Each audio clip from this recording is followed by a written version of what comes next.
Minister and the U.S. congressional delegation.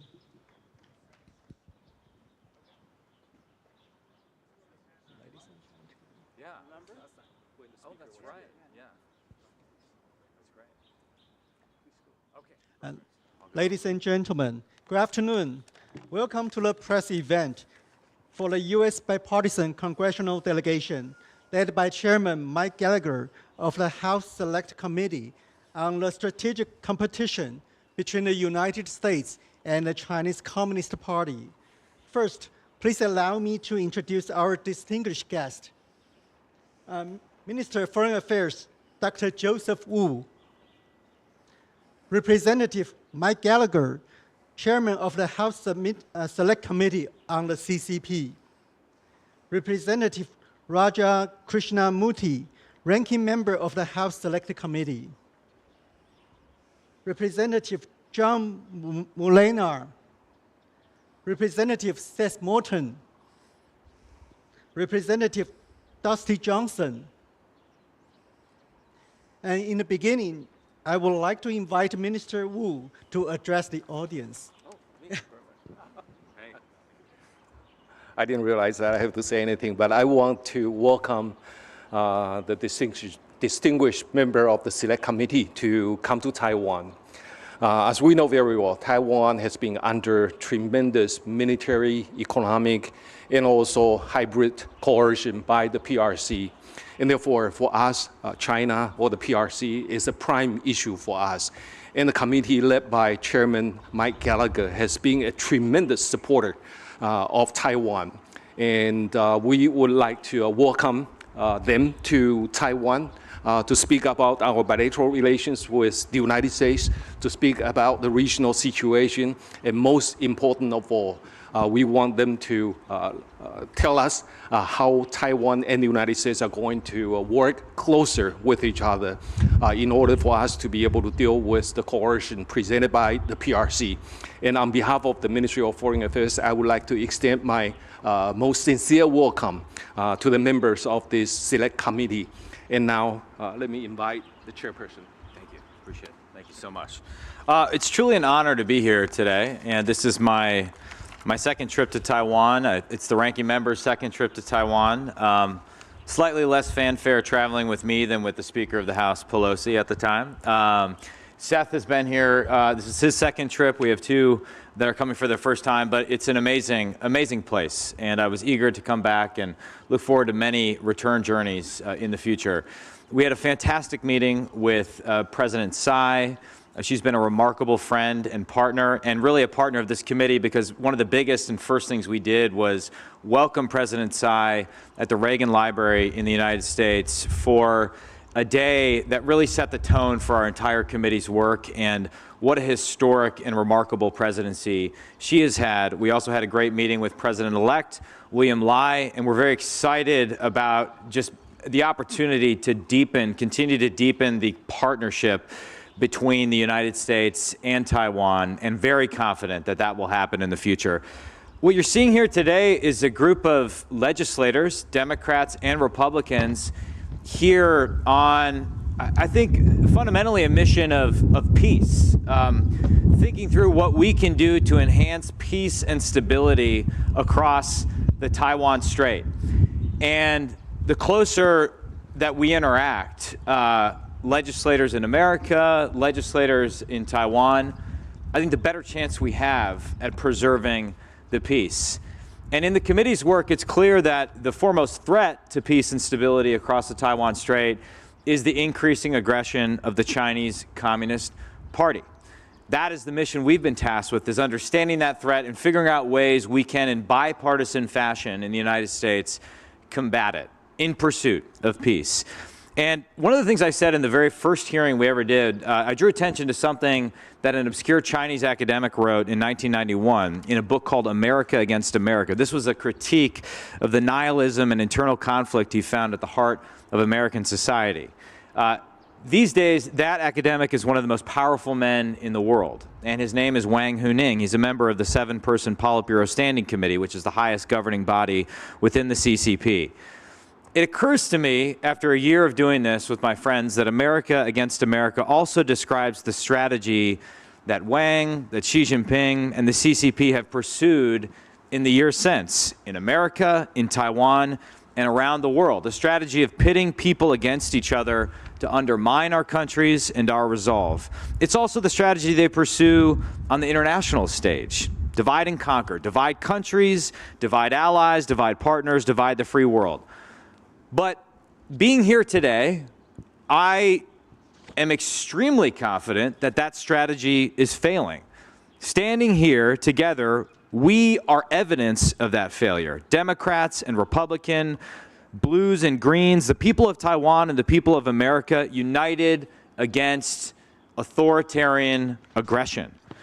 There's a saying, dictatorships like that, which we see in China, are much like ducks. On the surface, they appear calm and steady, but underneath, out of view, there's a lot of chaos.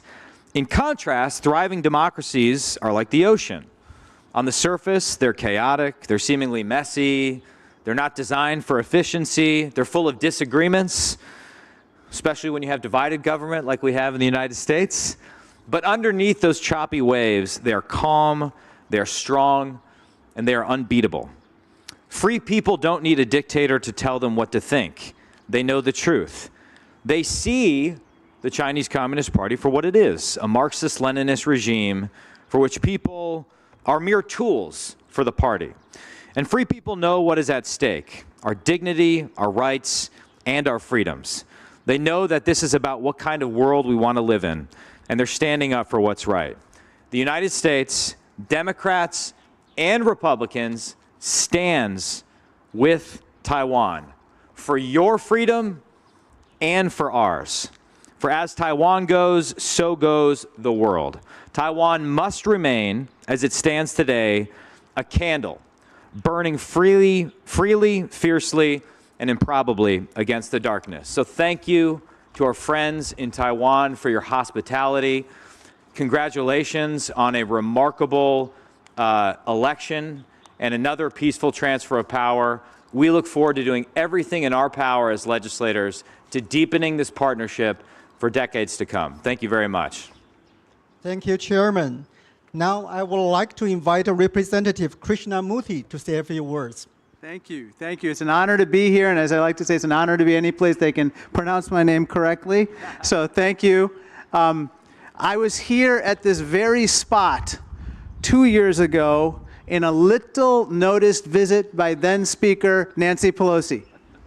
And we had a lunch on the other side of that door in that great banquet hall to talk about our relationship and how do we grow it, how do we deepen it, how do we strengthen it. And so that was a Democratic speaker who brought a delegation with her. And now we have Chairman Gallagher, a Republican, leading another bipartisan delegation here to continue that very dialogue. Now, today we had a variety of meetings, including with President Tsai and President-elect Lai, and I just have to say they were extremely productive, they were candid, and there was a lot of give and take, and we learned a lot.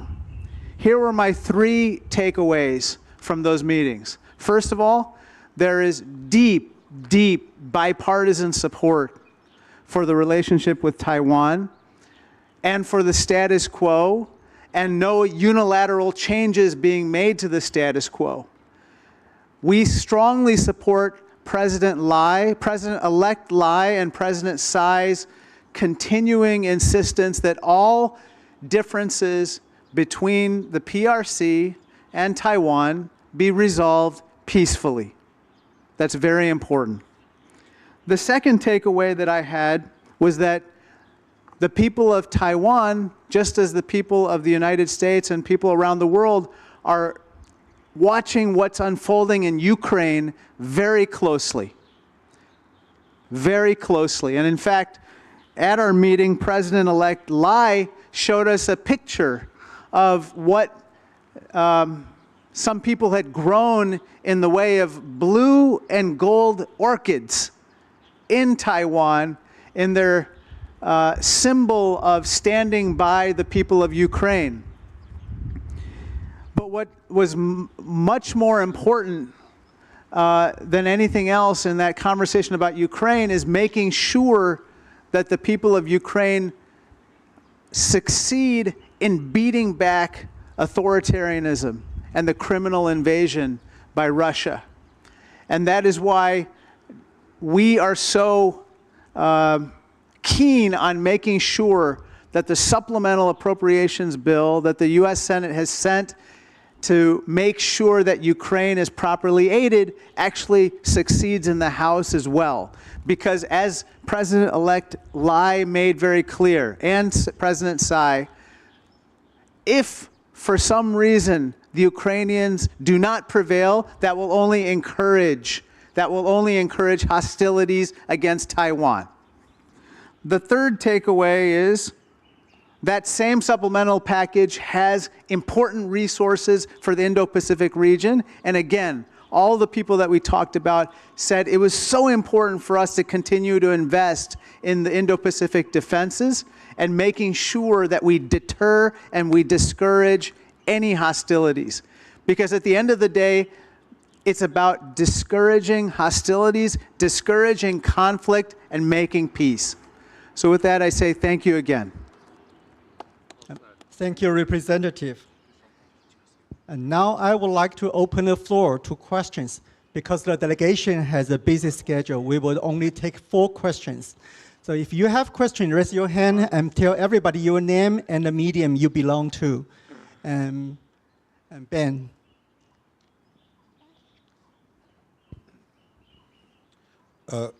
Thank you. I'm Ben Blanchard from Reuters. Chairman Gallagher, we've seen over the last couple of weeks, former President Trump has expressed many doubts about the role of NATO and about supporting Ukraine, which everyone is well aware of. If President Trump wins re-election at the end of this year, do you think that these comments about NATO and about Ukraine are a worrying sign of support for continued support for Taiwan? Do you believe that under a Trump administration that there would be continued support for Taiwan, or might there be a rollback of support? Thank you. Well, I'm very confident that support for Taiwan will continue regardless of who occupies the White House, in large part because of what you're seeing here today. I actually think support for Taiwan in the United States Congress, which is supposed to be the dominant branch of our government. Article 1 is where most of the power constitutionally lies in our republic. I see growing and extremely strong support for Taiwan. And if you look at the work of our committee over the last year, the first report we released, the first major bipartisan thing we did, was a set of recommendations called 10 for Taiwan, which passed unanimously out of our committee. And then we turned about 7 out of those 10 into legislative reality via the National Defense Authorization Act.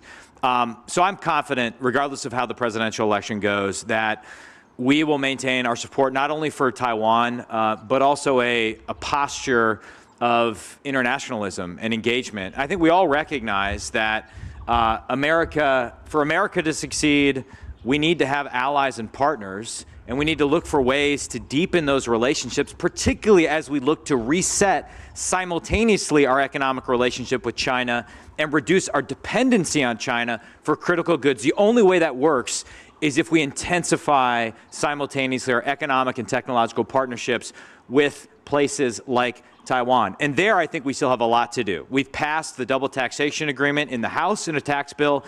It needs to pass the Senate. I would personally be in favor of exploring a free trade agreement with Taiwan. There's all sorts of ways where we can revitalize that economic proactive agenda. And I think it's up to Congress to step up. So that, I'll say one final note on this, and I understand why the presidential election occupies such a big place and is a source of media speculation. We've had kind of a debate in the last few months about certain things like, what are the guardrails we should put on American investment in China? Should we adopt a stricter set of guardrails? And we get a lot of pushback from Wall Street and people in corporate America. But something I say to them is that it's actually better for Congress to step up and legislate a solution to this, even if you may disagree with it or maybe a little bit more strict than you would have come up with, Because if Congress does it, if the legislature steps up and does it, it will last far beyond a change in a presidential administration. Otherwise, we go back and forth wildly between executive orders, and that's just a recipe for chaos. So my confidence stems from the fact that on our committee, we've had a great degree of bipartisanship, and I want to make absolutely clear that I think the people of Taiwan should be confident that America stands with them, even as we sort through a very intense political season domestically.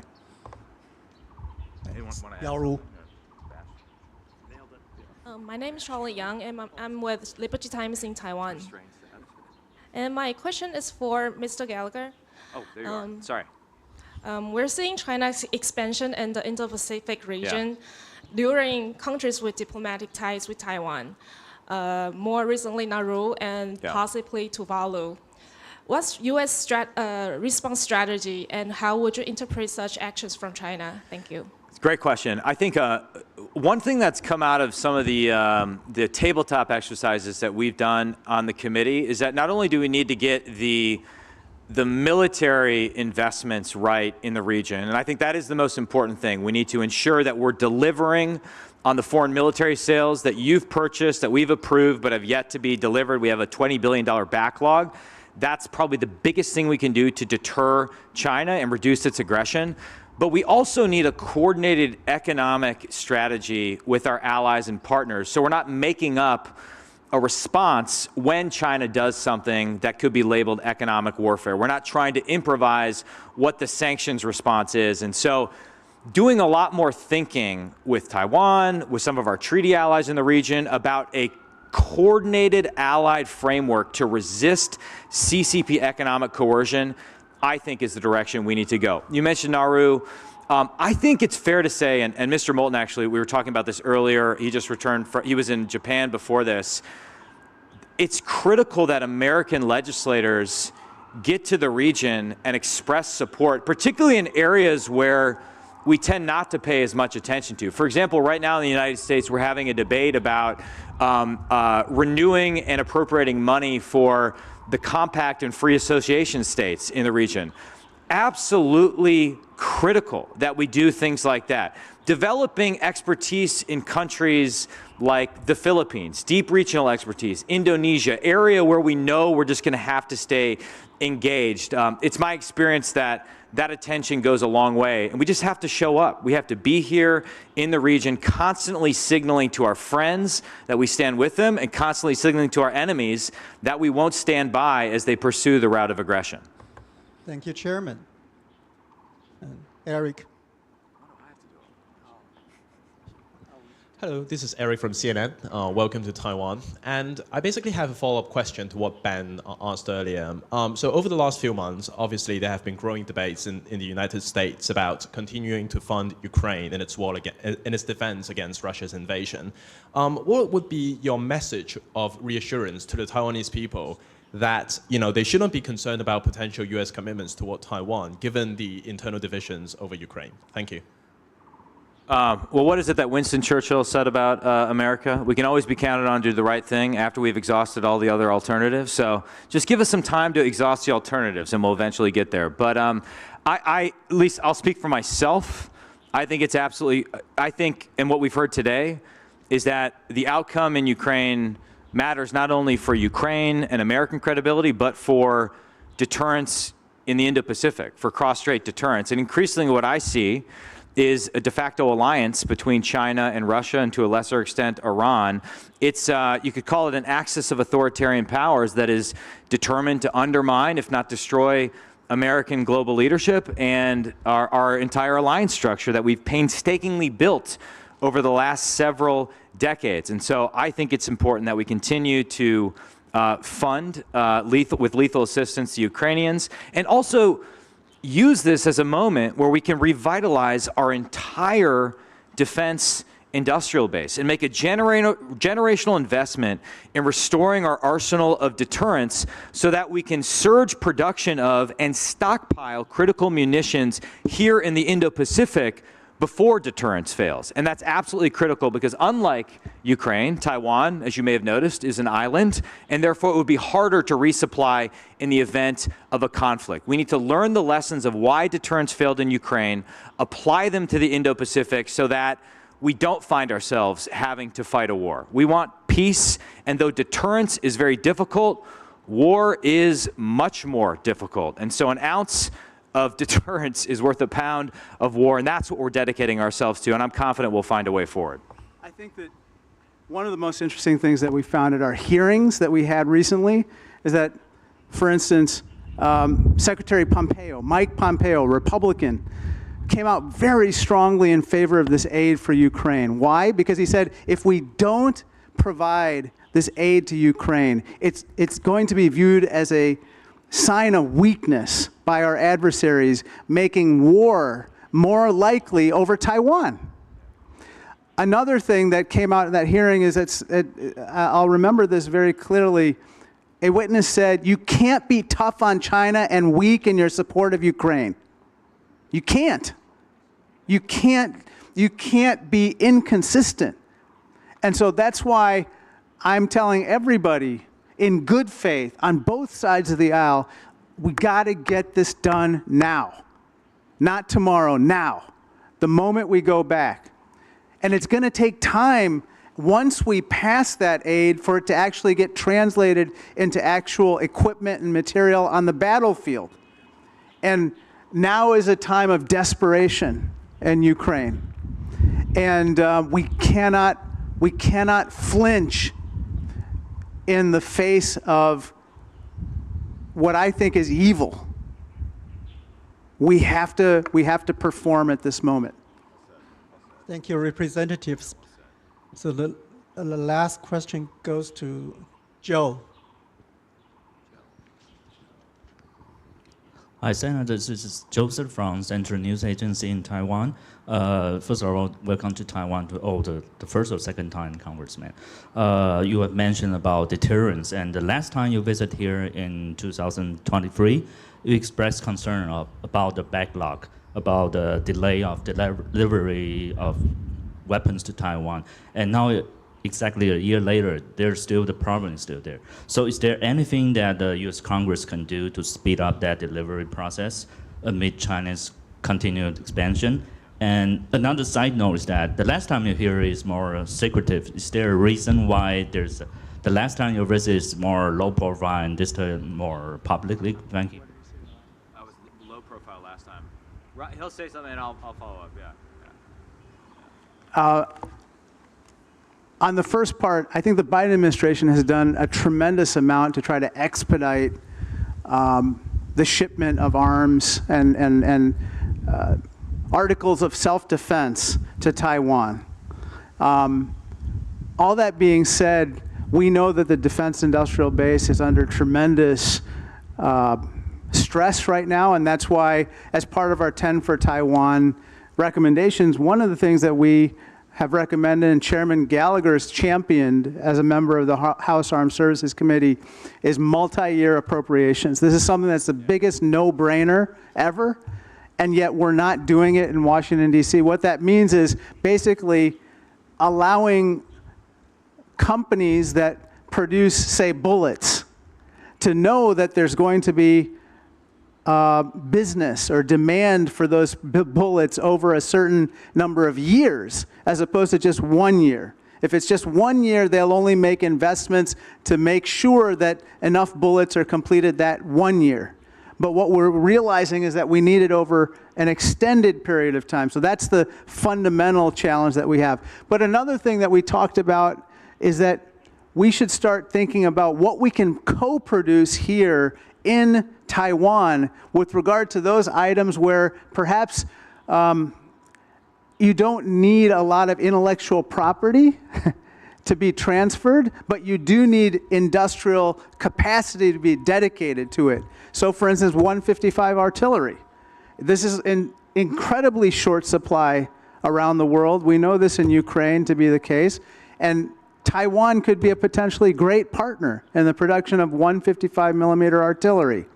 But there are so many other attritable items. These are items that we know would be required for deterrence that they can make locally, and that we don't have to worry about necessarily stressing the supply chains in other parts of the world. Mike? Well, in addition to, well, first of all, the backlog remains a huge problem. And it's something I try and raise at every opportunity. And I think it's a fixable problem, which makes it even more frustrating. Part of it has to do with the way in our system authority over foreign military sales is divided between the State Department and the Defense Department, and then in Congress between the Armed Services Committee and the House Foreign Affairs Committee. It creates jurisdictional issues and oversight issues. But the ranking member is absolutely correct. In my opinion, the single best thing we can do is provide multi-year appropriation for critical munition, which allows these companies to move from minimum sustaining rates of production to maximum production rates and invest in workforce, in facilitization, and everything you need to go to 240 long-range anti-ship missiles a year, and you can list the other systems. One creative option that I've encouraged the administration to pursue is taking the harpoons that we have in our inventory, which we're about to put into deep storage, about 200 of them, we're going to just kind of put them into deep freeze, reconfiguring them, and then allowing them to be delivered in an expedited fashion to Taiwan, as well as something you saw in our report, which was moving Taiwan to the front of the line for priority for the delivery of harpoons. That will require some creative diplomacy with some of our Gulf allies, but I think that's absolutely doable going forward. As for the nature of the visit being more high profile than last time, I mean, I was by myself last time, and so I just, you know, and I think you had a high-profile visitor from the Defense Department at the time who stole all of my thunder and got all the news headlines, which was fine.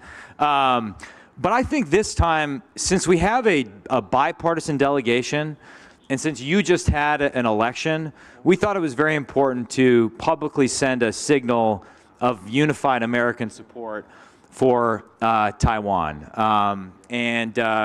We felt like that would be a good signal, not only just here in Taiwan, but throughout the region. I also have to say your shoes are great. I really like those. You got to tell me where I can purchase a pair of those. Those would not be low profile, though, if I purchased those. So. Thank you, Representative. Before we conclude this press event, so at the request of all media friends, so I would like to invite all our distinguished guests and the minister one step forward for a group photo.